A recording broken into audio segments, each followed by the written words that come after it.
Those Damn Ross Kids is a podcast for adults, and the opinions we express do not reflect the opinions of our employers or even ourselves. If you would like to support the show, go to Duckfeed.tv/tipjar and check out our Patreon campaign. Hello? Hey! Macho Man? I guess. Guy who is greeting me at a party but doesn't know my name? You got it, Chief. You got it.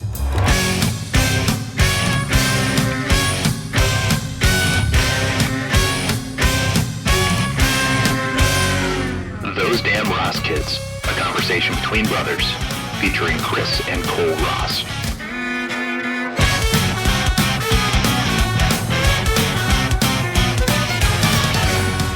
For some reason, my bookmarks aren't showing up.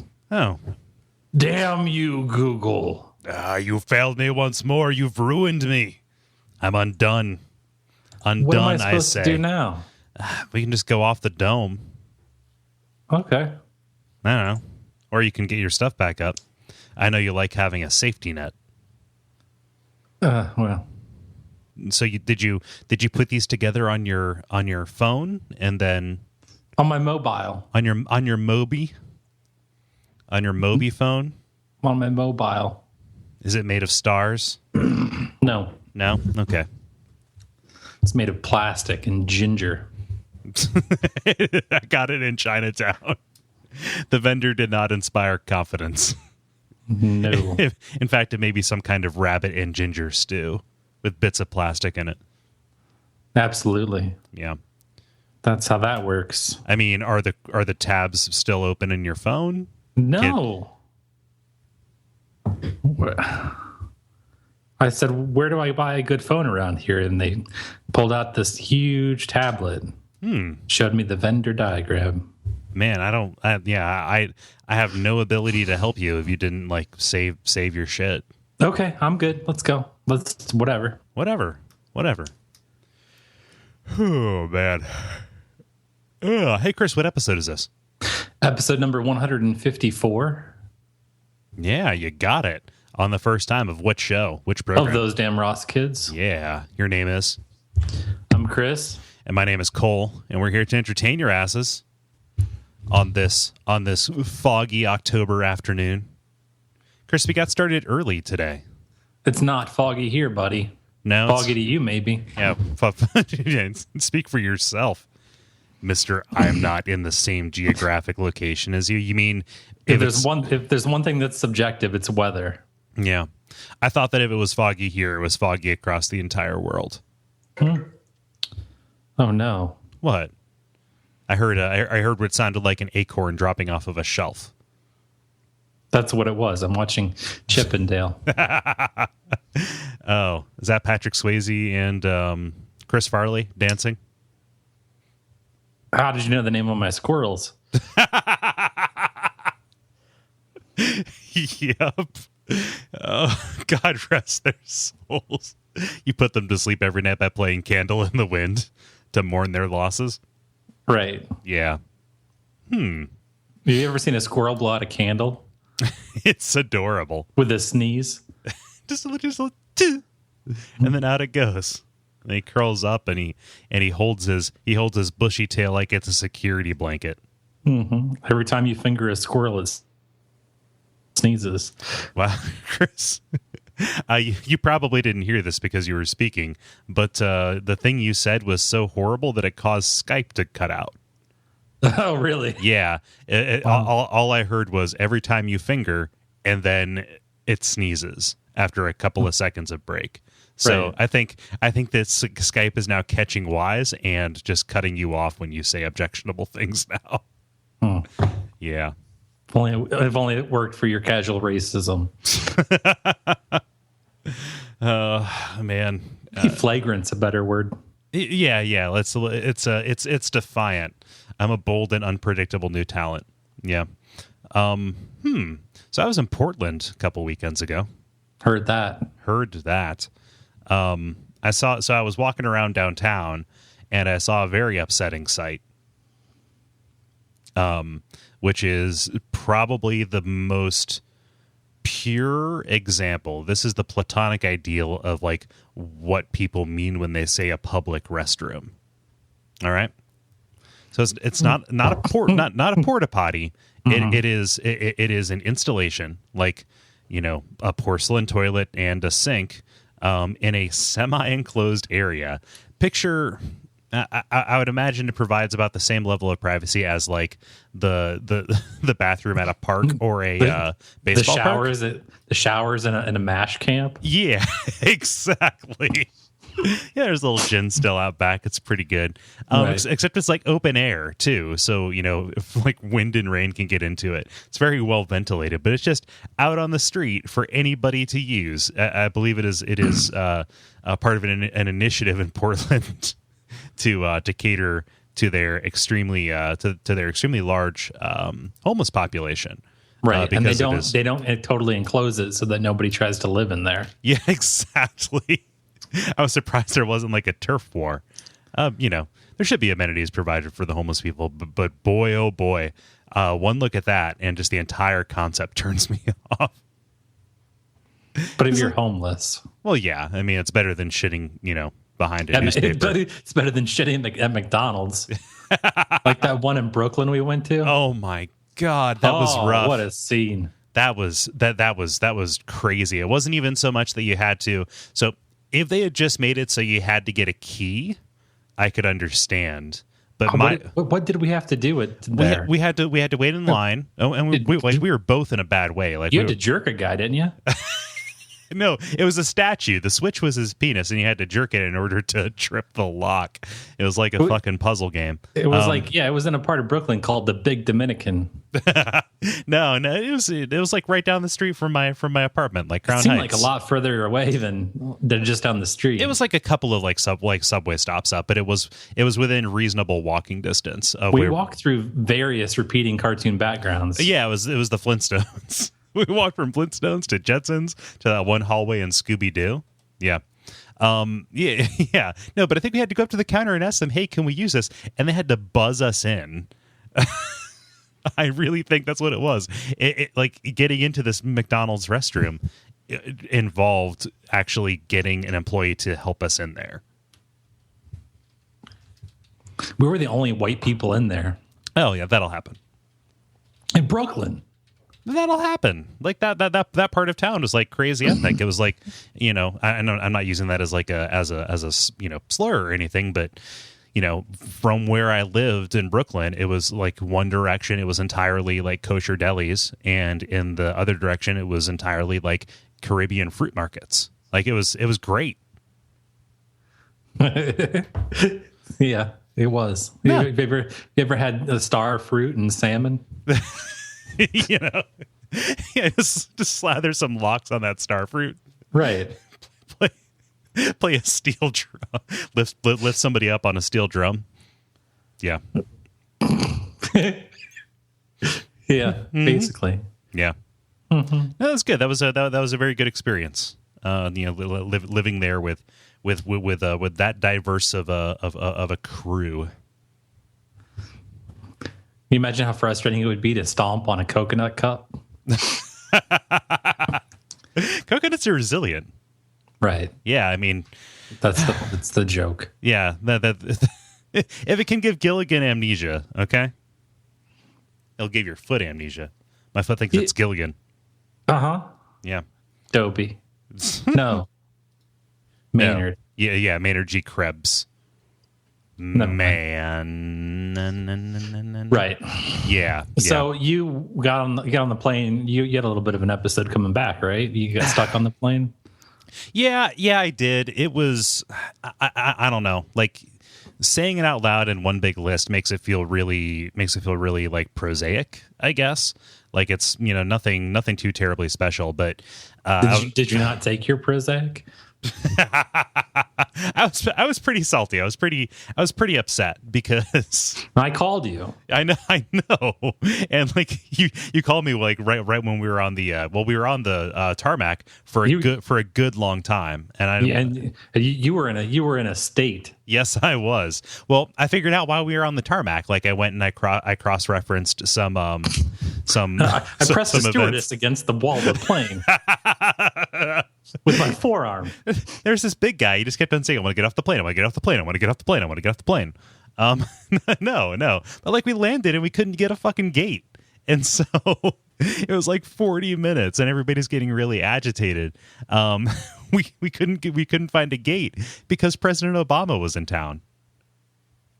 Really? Yes. So I didn't know that. Yeah, I didn't know that either. The way that they phrased that, because you'll be waiting for 20 minutes before anybody says anything. The way they phrased it was there's a lot of traffic on the tarmac because of VIP traffic. Oh. So what I need you. So when you were in that fit and you told me I have to get off the phone because I'm going to assault someone, I sent you something. Did you look at it? Well, it was a porn link. Right. Did you look at it? No, because I was in a fucking airport. Okay. So what I want you to do now, do you have your phone? Yes, I do. Have you deleted your text history? No, I've got this. It's earlier in our conversation. I want you to go back. Yeah, you don't need to watch the video. I just want you to click the link and take a look at the picture that I sent you when you were in the throes of your being trapped on a plane. And before, what did I tell you along with the link? This is good radio because I'm looking at seven different dicks. Wait, is that chill out? Yeah, chill out. Okay. And so why don't you describe to me what the sample image from the porn video I sent you? What the still is? Yes. It appears to be a lady. She has a tattoo on her arm. Right. Dark-haired lady. Very attractive. And I count no fewer than 3 African-American dicks in the picture. Right. Yeah. I don't understand what that has to do with my with my situation. It could be worse. But she appears to be there by it does by gunpoint. No, you never know what's happening, like anybody in porn. But right. Yeah. Huh.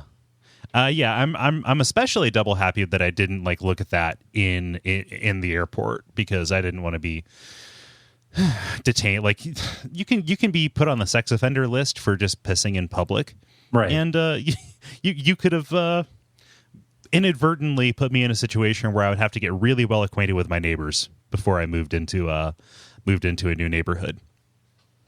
Well, I guess my some people look at a poster of a squirrel hanging onto a tree by his tail, for perspective, and then there's other things you can look at too. Yeah, that's mine.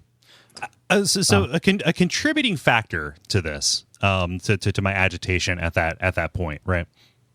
Had an incredibly tight layover. Right. It was even in the best of circumstances, I would have only had about 30 minutes before I had to board the next plane. Right. And so did lots of other people on that plane. O'Hare is a major hub. There was this woman, this decrepit old crone who wouldn't stop complaining and was just spitting venom about they should let anybody who has a connection up to the front of the line first. And it's like, come on, lady, you picked a seat at the back of the plane, right? Sometimes people don't pick their seat though. Well, it is a controllable situation, especially right? The olds, especially the olds. They probably booked through a travel agent. The old whites probably just assume that they're going to get to pick when they get there. Oh yeah, man, don't get me started on old whites, man. We playing by bus rules or what? Jesus, wow. No, this is a plane in 2014. Yeah, it's not first come first serve. There are rules.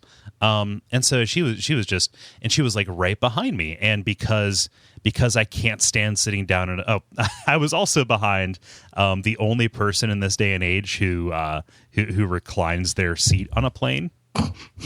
Right? And so my knees are already up against that bar on the behind seat pouch, right? That metal bar, and it's like really hurting in my, it's making my legs numb and whatever. And it's a teenager who isn't quite all there. So you can't, and she was like spilling pop the entire time, and it was getting all over my bag. It was a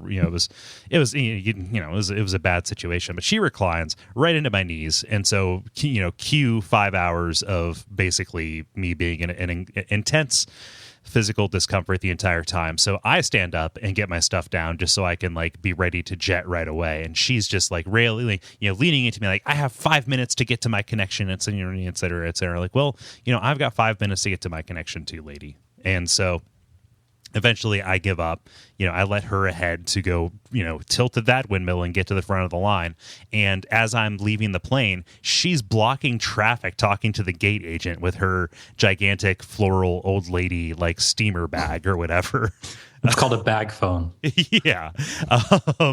Just to do something. I don't understand why my gate is all the way across the airport. Why are you doing this to me? It's, it's complete absurdity. And they're like, ma'am, everybody's, connection's delayed. You're going to be fine, et cetera, et cetera. But she's blocking everybody else.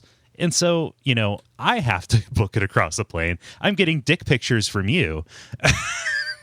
And then I get to my connection to Cincinnati. It's a 45-minute flight. I have to wait another 35 minutes because we don't have any pilots. All right. We're getting ready to take off. They say, oh, we've got a maintenance problem. The sync doesn't work. And also there's something hanging off of the bottom of the plane. So we can't take off until that gets resolved. So that's, another half hour on top of this other delay. And then it takes us, we're like sixth in line to take off. So that's another half hour added on top of this. We're in the air for 45 minutes. The hop from Chicago to Cincinnati is not really that big of a deal. And then we land in Cincinnati, Chris. Okay. We land in Cincinnati. And we're taxiing. It's, mostly empty. When we're about 50 feet away from the gate, nothing. We stop. 15 minutes, waiting. They don't say anything until finally the dudes with the flashlight came out to guide the plane up to the gate. Then we're 10 feet from the gate. We're waiting another 10 minutes. And then they come over the PA and say, I'm sorry, the jet bridge is broken. So it's going to be another like 25 minutes until they get this fixed up. So I'm sitting there just within eyesight of home, like within eyesight of being able to get onto the jet bridge, grab my bag, and walk to my car and get home. My phone dies, so I don't have anything to listen to, nothing to distract myself, and I'm just sitting here breathing, trying to control my breathing because goddamn, it's frustrating to be that close from home. It was a real ordeal. So you're upset. I don't know. Like, so it seems like whenever anybody travels, they have a story like this, right? Right. And I travel so little that, I'm not paying for it. And so poorly. Well, no, like when I was headed out, like going through security the first time, I was really proud of myself because I was like way ahead of schedule, and it's like I'm getting like okay at this. I know how to pack my bag. I know how to get through security just fine. I'm a day early. Yeah, brought my own beer. It's in the sole of my shoe. I took some of those Reebok pumps, right, and I filled the bladders with smooth Kentucky bourbon. No, I'm thinking like I'm okay at traveling. Like I know the beats that I'm supposed to hit in order to be an efficient and conscientious traveler, right? And so when it fucks up like that, when it fucks up so bad, and it's entirely out of your control, your mind immediately goes to, I paid so much money to be stacked like cordwood and be fucked around by a gigantic faceless system. Well, yeah, but you also got to Oregon without dysentery. No pixelated tombstones for me. Yeah, it's a trade-off, right? It really. Hopefully, I mean, well, time will tell, Chris. Time will tell. Lot of people who don't understand how Ebola spreads out there. Wearing face masks. I think there's a lot of health professionals that have fucking no regard for the world. Well, yeah. I spent 2 weeks, with a shoveling blood and shit of an Ebola patient. I know what I'm gonna do. I'm gonna get on a cruise ship. Yeah, I'm gonna go moonlight at my fast food job. Right. Yeah. Yeah. To make to make the ends meet. Yeah, but a lot of people in mass. I'm gonna go work at the factory where I'm the official taste tester at doorknobs. Yeah, doorknob taste inspector. Right. Coming to your town. But why are these people doing that? Why would you let a doctor who worked with Doctors Without Borders, like why can he just come back? Because without any waiting and go bowling, for fuck's sake. I don't have an answer for that. Why wouldn't there be like the bar from Star Wars where they have to wait? Chris, you cut out. I think Skype is sensing that there's weird stuff happening. No, I guess what I'm saying is why didn't they have to wait before he came back to the normal world? I don't know. Because policies are weird. I think it's because we're afraid to take rights away from people. as we ought to be, because no, that can't be, because since 2001 we've lost everything that we ever had. Right. And yet we can't treat the zombies like zombies? Chris, don't call them zombies. They're called, but they could be. No, they're not fucking zombies. Don't say fucking ignorant shit. But I guess it's not a fucking zombie outbreak. It's really bad in Africa, but we have like three cases over here. Right.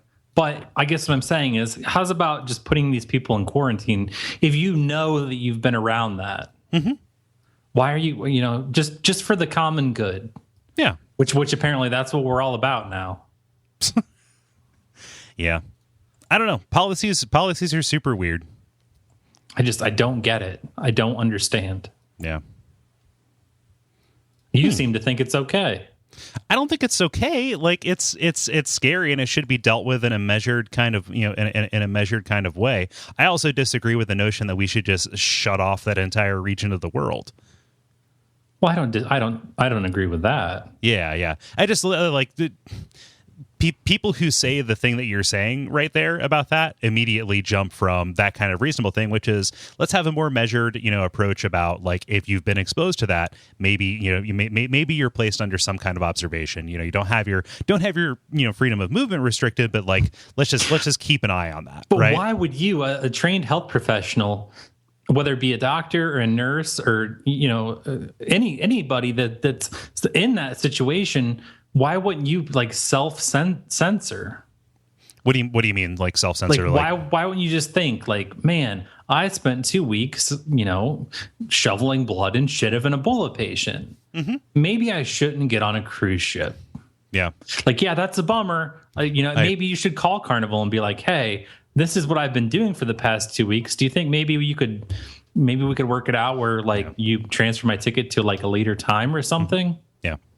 Yeah. See, I don't have any, like, I don't know about this case. I haven't been following coverage of it because prima facie, every single piece of coverage of Ebola has been really sensationalistic.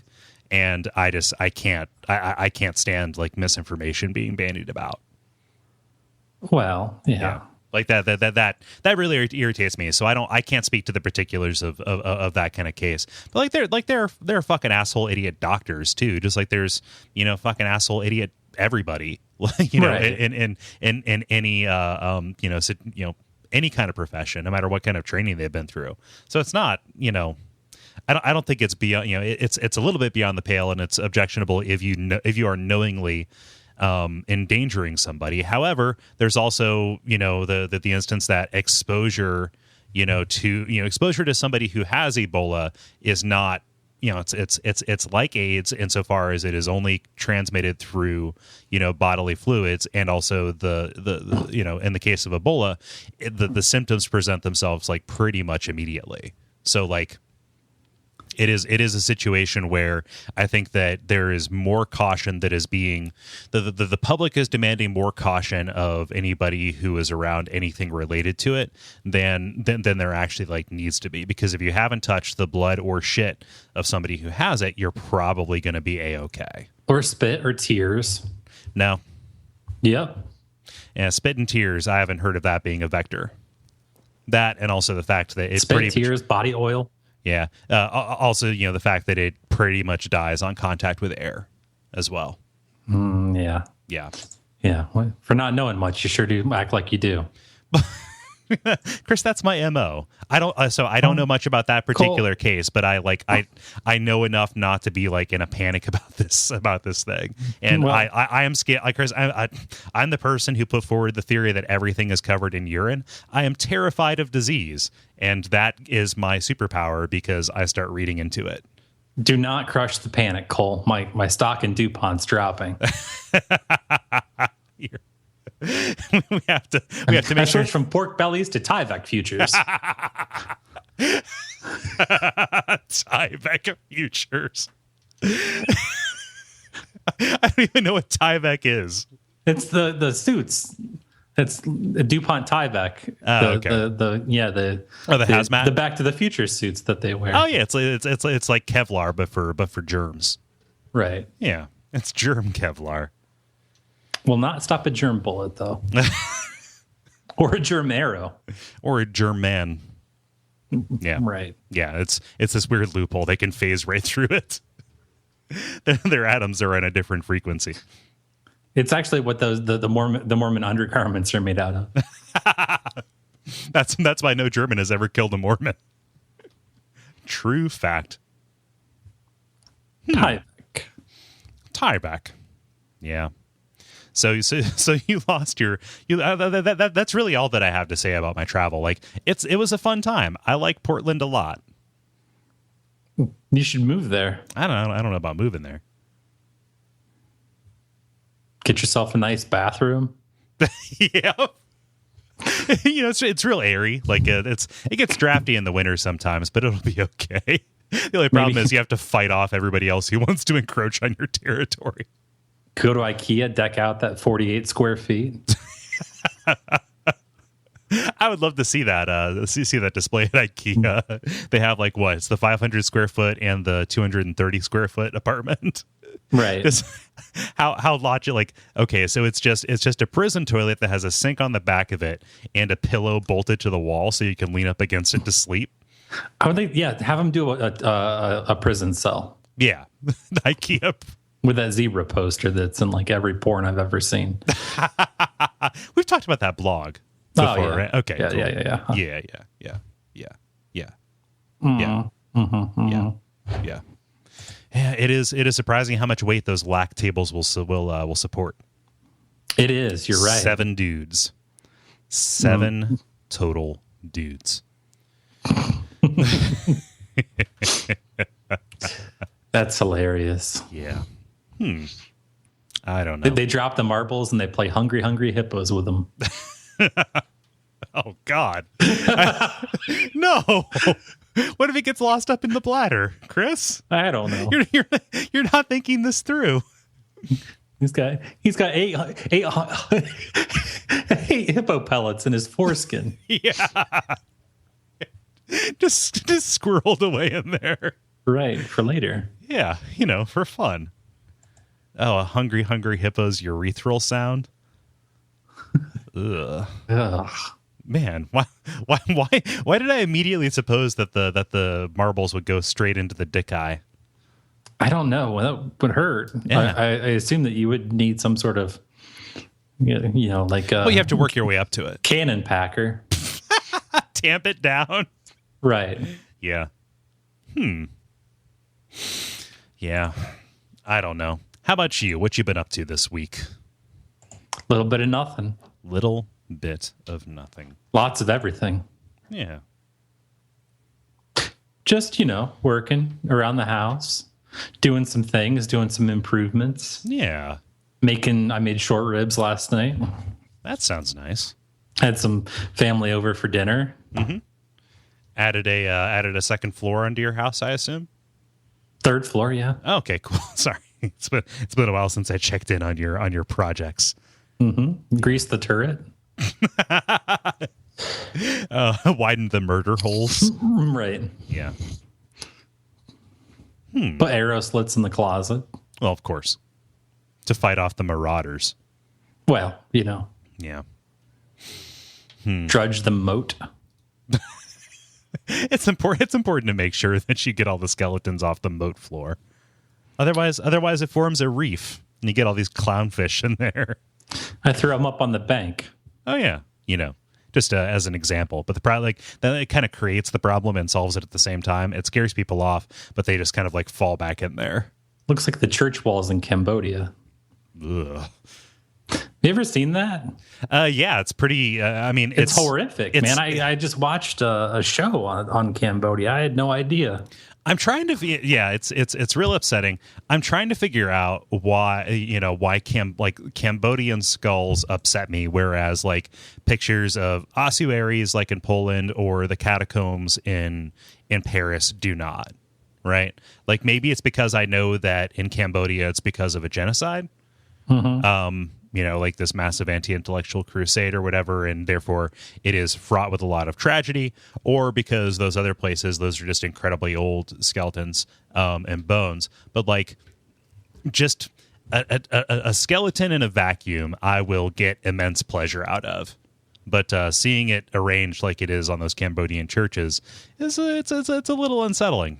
Well, it's because of all the dictator there. He kind of just took everybody and killed anybody who was an intellectual, and then he won over the youth. I mean, he was he gave away prizes like a church. Mm-hmm. There was face painting and hot dogs and kazoos and Pol Pot stickers. Wait, Pol Pot was Cambodia. Who was Pinochet? Pinochet was it's a wine. It's a kind of right? Red wine.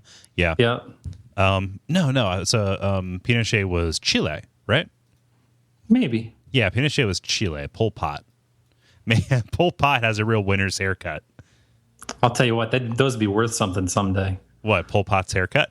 Pol Pot stickers. You had an unpeeled sheet of Pol Pot stickers? Oh, man. So is that a delicacy? Is that a dish?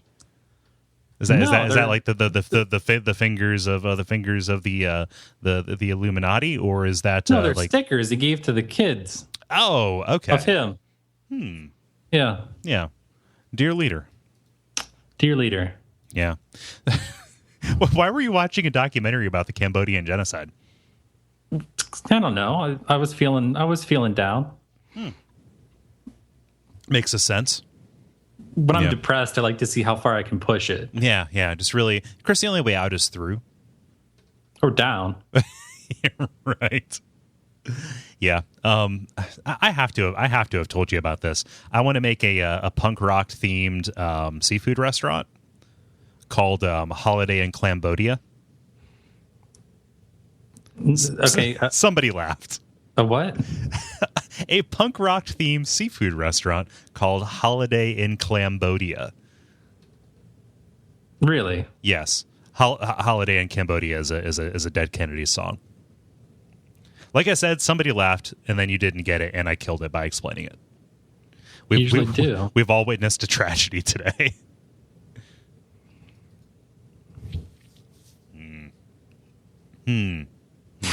Honey Boo Boo got canceled, buddy. Oh, but was that because of the mom fucking around with a chimo? Well, the chimo actually chimoed her oldest daughter. Oh, really? Oh, yeah. Yep. That's a sad story, Chris. Yeah, he forced oral sex on Honey Boo Boo's mom's oldest daughter. That sucks. Who was at the time 8, and now Honey Boo Boo's mom is with the dude. Huh. Lost the show. She's gonna end up in a single wide. It's love. Oh God, I hate that's a thing. What, love or love? No, the Honey Boo Boo thing. Oh, like that anybody would want to still be with their child's abuser? No, the Honey Boo Boo. Period. Oh, okay. So I've never all that other stuff is fine. I was about to say I've never seen a frame of Honey Boo Boo. but I've seen like GIFs and stuff. So she sprung out from Toddlers and Tiaras. Is that a correct assessment? I think so. I think she was just country enough. A little bit country and also a lot country.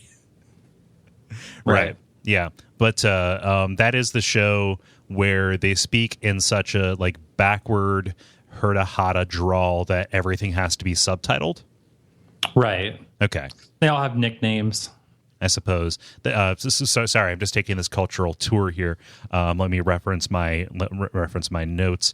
Is this the originator of Go-Go Juice? Right. Okay, and then that is Red Bull and Mountain Dew. I don't know. I think I've never seen the show. It's Red Bull and it makes me angry. And Mountain Dew. And it is meant to give her that certain sparkle in her eye that will make this trailer baby, this trailer monster, more appealing to the judges.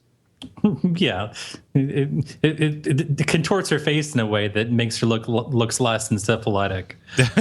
Yeah, gets her heart gets her heart pumping just enough to give her a low grade fever, so she can get that shine. Drains all the water from her head, Jesus. You can tell she's agitated. Yeah. What's that? Okay, so a flipper, is it a flipper or a flapper that is the fake teeth that you put over like a kid's janky ass grill? It's a grill. It's my understanding a grill is made of precious metals. Yeah, yes, made of precious metals or diamonds in grills. So grills. I don't know why I say grill as a two-syllable word. British survivalist. Yeah, Bear Grill. Wouldn't it be something if he was a spokesperson for a grills company? No, wouldn't it be something if Bear Grylls rented himself out to take up residence in a little girl's mouth so judges would like her more? Just laying across her teeth. I can see that happening. Rappel down from her nose. People don't realize, but Bear Grylls is incredibly tiny, and they just they shoot him in miniature. Yeah, they just put him in little habitats. Most of the shooting is done in the reptile house at a zoo. The smell is unimaginable. Using HISK technology. Yeah, what's HISK? Honey, I Shrunk the Kids. But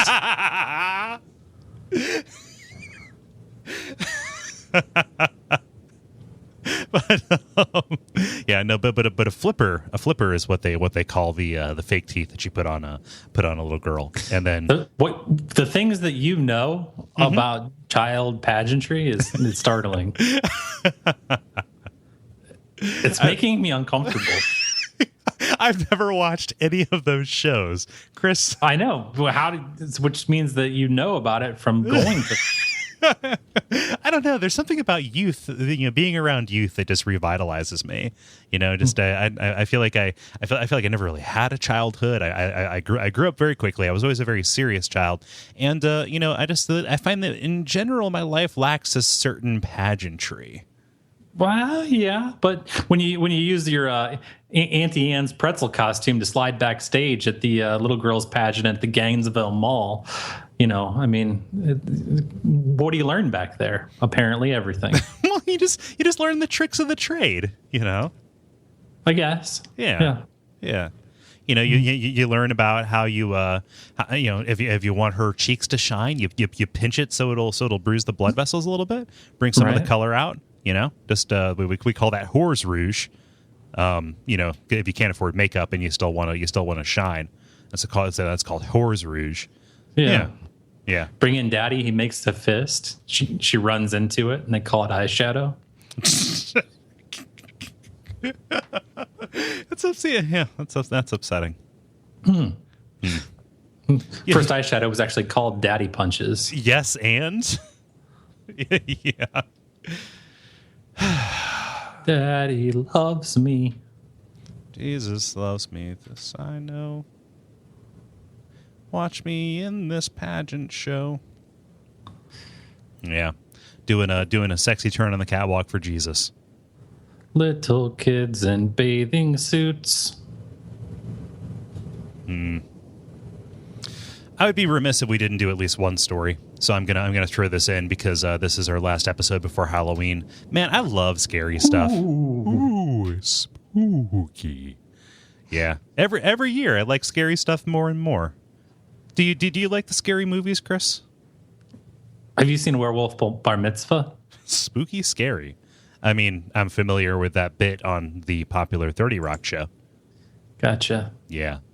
What was the question? I don't, do you like scary stuff? Not really. No, I don't do like haunted houses or. I didn't see Annabelle. That's one of the top grossing movies this year, right? At least for the week, yeah. Yeah, I've not seen Annabelle, and I actually it's girl Chucky. Oh, so So it's just but she's an independent woman, creepy, not like the bride of Chucky. Exactly, she's not tied down.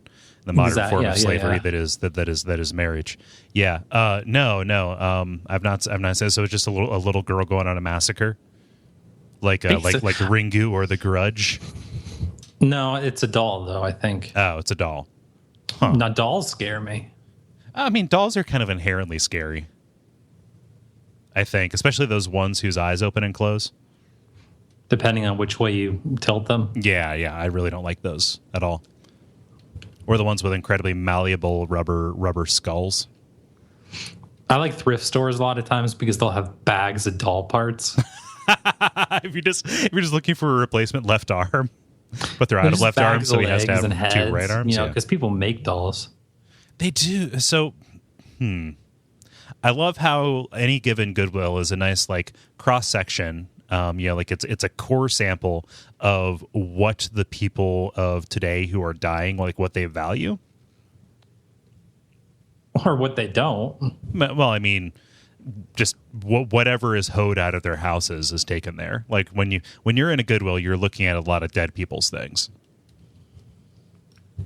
I don't think that there's anybody that's still alive that when they die, anything is going to be said about their things other than Goodwill or dumpster. Right. Like nothing.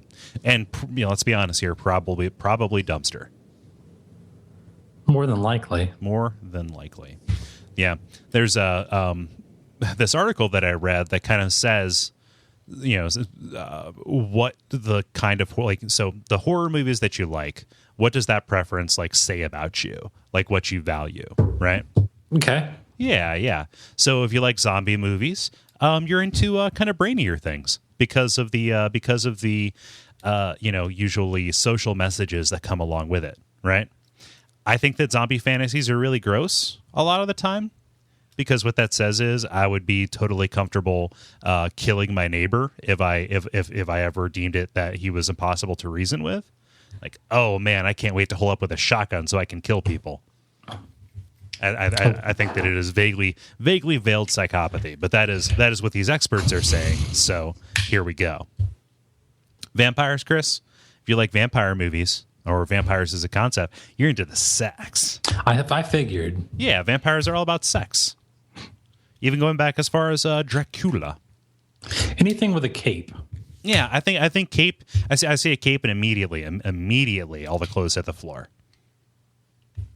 Yeah. Really benefits. Yeah, it was like Cape Fear was originally called Fear. Like, that's not sexy enough. That's not. We need to jazz this up, Scorsese. Scorsese did the remake of Cape Fear though, but it was still really good. What did they call that? It was just Cape Fear. Oh, yeah. There was one in the 50s, and then Scorsese did Cape Fear in the early 90s. Yeah, I'm talking about the one with De Niro. Yeah, that's the one. The one from the 90s is the one with De Niro. Yeah. Well, he got a mullet and a wife beater, right? Yeah, it's a really good movie. Mm-hmm. Yeah. Slasher flicks. If you are kind of like just a regular person, then you treat them like games. You watch it to be smarter than the victims, and kind of figure out, predict how this person is going to die, right? Okay. Yeah. Or if you're incredibly conservative, you're in it for the morality tale. These kids shouldn't be fucking, therefore they need to be stabbed with a knife or machete. Makes sense, right? Right. Yeah, their morality plays. Anybody who does something wrong gets their comeuppance, right? Underage drinking and such. Ghost stories, just pure scary. Ghosts and demons and such related to like the devil and let's see here, possession, right? Like the 1952 classic Penis Madness. Yeah. Conquering deep-seated fears about death and spirits and what happens to us. Yeah, we tend to dwell on that, right? Man, sure. Man, you ever seen the Exorcism of Emily Rose? No. That's a really good movie, man. Yeah, it is half horror movie, half courtroom procedural. Sounds amazing. That's great. Really tense. I like it a lot. Sounds horrible. It's really good. It's a good movie. And finally here, torture porn brought in with the Saw movies in 2004. If you watch this, you're generally waiting for the protagonist to best the person who's coming after them. More often, so slasher movies, the monster never really dies. Usually, in torture porn movies, the usually female protagonist bests the person in kind of a game of wits. So it's similar to slasher movies in that it is about the game, right? Same thing. Hostel 2. Hostel 2 is a really good. This is Cole's horror movie corner. Hostel 2 is a great movie. I take it you like them. I do. I really do enjoy them a lot. I don't. No? I have no use. No, you've never so. Immediately when you say that, I kind of want to change your mind. But like, if you watched Jacob's Ladder, I think you might like it. If you watched like The Thing, I think you might like it. I think that oftentimes if somebody doesn't like horror, they haven't seen like really good examples of it. I've seen Thing. You've seen The Thing? Yeah, that's with a clown, right? No, that's it. That's it. Who's in Thing? Thing is Kurt Russell and Wilford Brimley. It was directed by John Carpenter. It's a remake of a 1940s movie called The Thing from Outer Space that was actually an adaptation of H.P. Lovecraft's At the Mountains of Madness.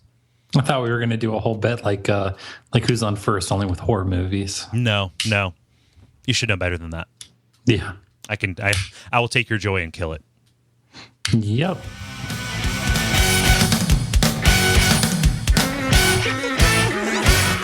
This has been Those Damn Ross Kids.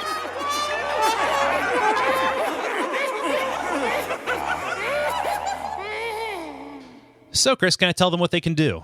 Please. Yeah. Well, first, I have an announcement to make. Dun, dun, dun. We're